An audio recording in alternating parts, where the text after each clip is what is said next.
So a new digital collectible card game just rolled out. It's called Shadowverse Worlds Beyond. And honestly, I had my eyes on this for quite some time, especially because I love digital card games. I've played a few in my time, such as Marvel Snap, Gwent, and my most personal favorite is Hearthstone.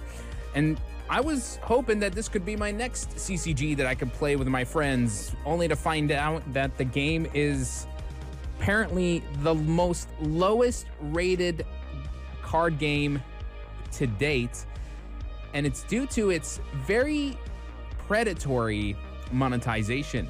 And people are calling this a very heavily pay-to-win game, and that's a real shame because I put a few hours into it, and there are some good things about it, but I wouldn't say it's the most. It wasn't really the most polished experience, in my opinion.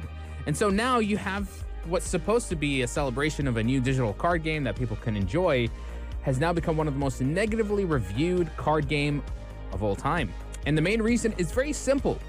It's overwhelmingly pay to win, even by the standards of other digital card games out there like Hearthstone or even Marvel Snap. And Marvel Snap is its own problem, to be honest. So while most free-to-play games include some form of monetization, Worlds Beyond makes it significantly harder for players who don't pay to build viable decks, creating a very steep divide between paying and non-paying users. In the original Shadowverse, there was a release that came out of this game many years back, and this is kind of like a new re-release, one that has a more of a reworked version of it. And so in the original Shadowverse, players could earn one pack for every 100 rupees, which is the game's in-game's currency. But in this one, the Worlds Beyond, that same pack now costs 500 rupees. That's crazy. Although there are more ways to earn this currency, the overall result is that it's roughly 5 times harder for a free player to get new cards through these packs. And on top of that, many of the early game challenges that give you that currency are one time only. There isn't any other way to grind this stuff out, meaning that after completing them, progress really starts to slow down to an absolute crawl, and it makes it very difficult for free players to keep up. And this is supposed to be a card game where every couple of months they come out with a new set, and so that means there's more cards you're going to have to craft, and it's just going to be an absolute crawl and grind for those free users. But then we talk about crafting cards in this game, which is a key factor to building any kind of deck, especially if you're going to play in ranked and you need to have some meta decks in place. It's also have been made absolutely worse. In the original game, players could immediately liquefy or destroy unwanted cards to gain something called vials, which is basically the way that you can, it's the resource you could use to craft cards. Now in Worlds Beyond, you can't liquefy a card unless you already own 3 copies of it. So even if you pull a useless or weak card, you can't do anything with it until you get duplicates. Again, what is going on here? This significantly reduces a player's ability to control their collection and build competitive decks without spending money.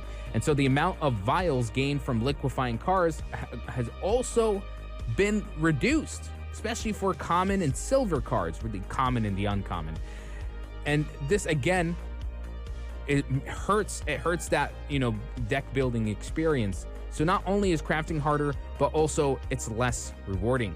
To make matters worse, and it keeps going, guys, unfortunately, buying packs with real money is also extremely expensive. 10 packs can cost about 1,000 crystals, another in-game currency, and the best deal you can get is 5,000 crystals at $80. A guaranteed legendary appears every 10 packs, and a more generous lucky chest petty system only activates after 250 packs. That's crazy, which will cost around $400. Wow. I mean, I'll compare it to Hearthstone. In Hearthstone, it's the first 10 packs you get a legendary, and then it's every 40 pack you get a legendary. But this one is every 250 packs. That's insane. That is absolutely insane. And considering that some meta decks require up to 9 legendary cards, each legendary might need to be pulled or crafted multiple times. Building just one high-level deck could easily cost $500 or more. That's assuming you don't get lucky with your pulls, and of course, if you want to get more than one competitive deck, that's going to cost even higher. This is just the general cost of maybe a deck or two, depending on your luck with the packs. And then you got the battle pass system, which also feels extremely slow and less rewarding than before. And while it offers a way to earn some rewards, the grind has been increased, meaning that free players spend more time for fewer returns unless they're willing to pay for faster progress. Every element of this game has been heavily and deliberately monetized, with paywall after paywall. And when compared to Marvel Snap, which gives players, steady card progression and no duplicates, and bear in mind, Marvel Snap has its own problems. And then you look at Hearthstone, which allows you, at least when you're crafting cards, that you can basically destroy any amount of cards, even if you don't have duplicates, to basically get dust, and you can craft you can build your deck depending on the dust you get. But you see, at least it's a bit more friendlier, And then you look at Shadowverse Worlds Beyond, all of it just feels very punishing.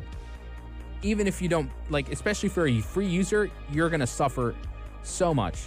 It's a system that feels like it was designed to just push away free-to-play users or entice them, to have to spend large amounts of money if they want to even progress properly in this game, to even have decks that are worth using up against in ranked or unranked. And that's why players are absolutely angry. If you go to the Steam page now, the game store page, it shows overwhelmingly negative.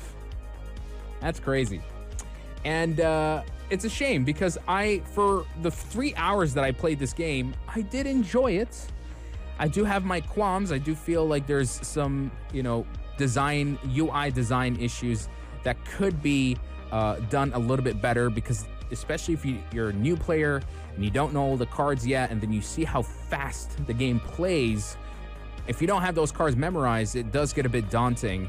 And then all of this crazy, heavy monetized system in place is such an absolute turnoff. And it's a shame, because I was hoping this could be the next digital CCG that I can enjoy, but it seems I'm going to have to stick with Hearthstone, and I don't mind. I feel like ever since Hearthstone came out back in 2014, there's been so many studios and publishers trying to emulate that experience, but it seems like they always find a way to fumble it no matter what.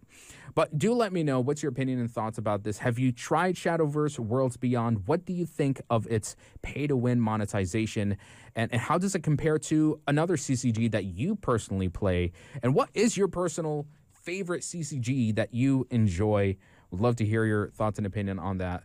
Do let me know. We're going to take a short break. We'll be right back with more news and highlights from the world of entertainment right here on the Evening Buzz. Stay tuned.